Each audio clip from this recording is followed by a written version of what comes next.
பிரியமானவர்களே, இயேசுவின் நாமத்தில் நான் உங்களை வாழ்த்துகிறேன். எப்படி இருக்கீங்க? சந்தோஷமா இருக்கீங்களா? மன மகிழ்ச்சியா இருக்கீங்களா? இயேசு கூட இருந்தா எப்பவுமே சந்தோஷம்தான். அதனால்தான் இயேசுவோடு நடக்கிற அனுபவத்துக்குள்ள நம்ம இருக்கணும் அப்படின்னு சொல்லி தான் ஆண்டவர் நம்மோடு பேசுகிறார். அப்போ தினமும் இயேசுவோடு நடந்தீங்கன்னா தினமும் நீங்கள் பாதுகாப்பாக இருக்கலாம், ஆசீர்வாதமாக இருக்கலாம். இன்றைக்கு தனியாக பைபிள் வாசித்தீங்களா? ஜெபிச்சிங்களா? ஆண்டவரோட தனி திறந்து பேசினீங்களா? யோசித்து பாருங்க. அதான் இந்த வாக் வித் ஜீசஸ் பார்க்குறேன்ல, அது ஒரு 3-4 நிமிஷம் இது போதுமா? ஆண்டோடைய பாத்தில் காலையில் குறைந்தது 1 மணி நேரம் டைம் கொடுங்க ஆண்டவருக்கு. அப்படியே பாத்தில் உட்காருங்க, வசனத்தை வாசிங்க, தியானிங்க, உங்களுடைய மனசுக்கெல்லாம் அவரோட பேசுங்க. அதிகாலை நேரத்தை ஆண்டவருக்கு தந்தீங்கன்னா அந்த நாள் முழுவதிலும் தெய்வ பிரசன்னம் உங்கள் கூட இருக்கிறதை நீங்கள் உணர முடியும். அவருடைய பிரசன்னத்தை இழந்துடக்கூடாது, சரியா? இந்த ஆசீர்வாதத்தை சிலர் இழந்துருவாங்க. நல்ல ஆசீர்வதிக்கப்பட்டிருப்பாங்க, திடீர்னு பாருங்க எல்லாம் போயிடும். பார்த்துருக்கீங்களா? அப்படி நான் பார்த்துருக்குறேன். 20 வருஷம் 30 வருஷம் சம்பாதிச்சு சேர்த்து வச்சுருப்பாங்களா? திடீர்னு ஒரு வியாதி வரும். ஒரே வாரத்துக்குள்ள அவங்க சேர்த்து வச்ச லட்சக்கணக்கான பணம் ஆஸ்பத்திரிக்கு போயிடும், முடிந்தது. ஒரே நாளில் ஒரு நஷ்டம் வந்ததில் லட்சக்கணக்கான காசு போயிடும். இந்த மாதிரி ஆசீர்வாதத்தை இழந்து தவிக்கிறவங்கள நான் பார்த்துருக்கிறேன். நீங்கள் அப்படி கஷ்டப்படுறீங்களோ? ஆண்டோடைய வார்த்தை என்ன சொல்ல தெரியுமா? நீதிமொழிகள் 10வது அதிகாரம் 6வது வசனத்தில், நீதிமானுடைய சிரசின் மேல் ஆசீர்வாதங்கள் தங்கும். ஆசீர்வாதம் வருது போகுது, தங்க மாட்டேங்குது அப்படின்னு நினைக்கிறவங்க நிறைய பேர் உண்டு. நல்ல ஆசீர்வாதமாக இருந்துச்சு, திடீர்னு எல்லாம் பொத்தல் பையில போட்ட மாதிரி போயிட்டு. நிறைய பேர் சொல்லுவாங்க, வருது அவரெல்லாம் போயிடுது, தங்குறதே இல்லை. இந்த ஆசீர்வாதம் நிலைத்திருப்பதில்லை. நீங்கள் அப்படி கஷ்டப்படுறீங்களா? உயர்வு வர்ற மாதிரி இருக்கு, அப்புறம் தாழ்வு. ஜெயம் வர்ற மாதிரி இருக்குது, அப்புறம் தோல்வி. நல்ல லாபம் வந்துக்கிட்டே இருக்குது, திடீர்னு ஒரே நஷ்டத்தில் எல்லாம் போயிடுது. அப்போ தங்குவதில்லை ஆசீர்வாதம். இந்த மாதிரி பிரச்சனை நிறைய பேர் சந்திக்கிறீங்க.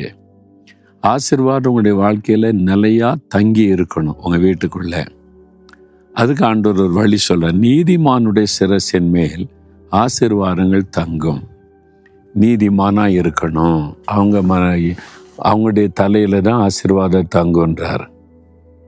அநீதியை செயல்பட்டா ஆசீர்வாதம் தங்காரு. அநீதியான வருமானம், அநீதியான செயல்கள், அநீதியாக காரியங்களை செய்வது, அப்ப நீதி தவறுவது, அது ஆசீர்வாதத்தை பாதிச்சிரும். ஏன்? தேவன் நீதி உள்ளவர். அவர் நீதி உள்ள தேவன் என்றும் நீதியுள்ள நியாயாதிபதி என்றும் வேதத்தில் சொல்லப்பட்டிருக்கிறாரு. அப்போ அவர் நம்மகிட்ட என்ன எதிர்பார்க்கிறாரு? நீங்களும் நீதி உள்ளவர்களாக இருக்கணும், அநீதியான காரியத்தை செய்யக்கூடாது அப்படின்னு ஆண்டவர் சொல்றார். அப்போ அந்த நீதி நேர்மையாக நடக்கிறவங்க வாழ்க்கையில தான் ஆசீர்வாதம் நிலைத்திருக்கும். மற்றவங்க வாழ்க்கையில் ஆசீர்வாதம் வர்ற மாதிரி இருக்கும். இப்போ லஞ்சம் வாங்குறோம் பாருங்களேன், வீடு கட்டிடுவான், வசதியாக இருப்பான், கார் வாங்கிடுவான், பெரிய ஆசீர்வாதம் இருப்பான்னு நினைப்பாங்க. ஒரே ஒரு நாள் பிரச்சனையில் எல்லாமே போயிடும். பார்த்துருக்கீங்களா? இந்தியாவை விட்டு ஓடி போகிறாங்களே நிறைய பணக்காரங்க. என்ன யோசிச்சு பாருங்களேன். மதிப்பு மரியாதை எல்லாம் போச்சு, இருக்கிறதெல்லாம் போச்சு.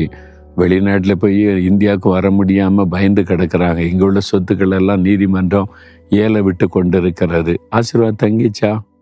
அநீதி. இதே மாதிரி தான் அரசியல்வாதியாக இருந்தாலும் சரி, ஊழியக்காரனாக இருந்தாலும் சரி, பிஸ்னஸ் பண்ணாலும் சரி, என்ன செய்தாலும் உடைய செயல்கள் நீதி உள்ளதாக இருக்கணும். நீதி உள்ள தேவன் எல்லாத்தையும் கவனிச்சுக்கிட்டே இருக்கிறாரு.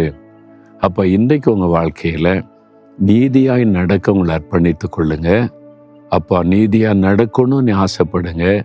நீதியாக நடக்க ஆண்டவரே உதவி செய்யணும்னு கேளுங்க. இந்த உலகத்தில் எங்கெங்க நீதியாக நடக்கிறது?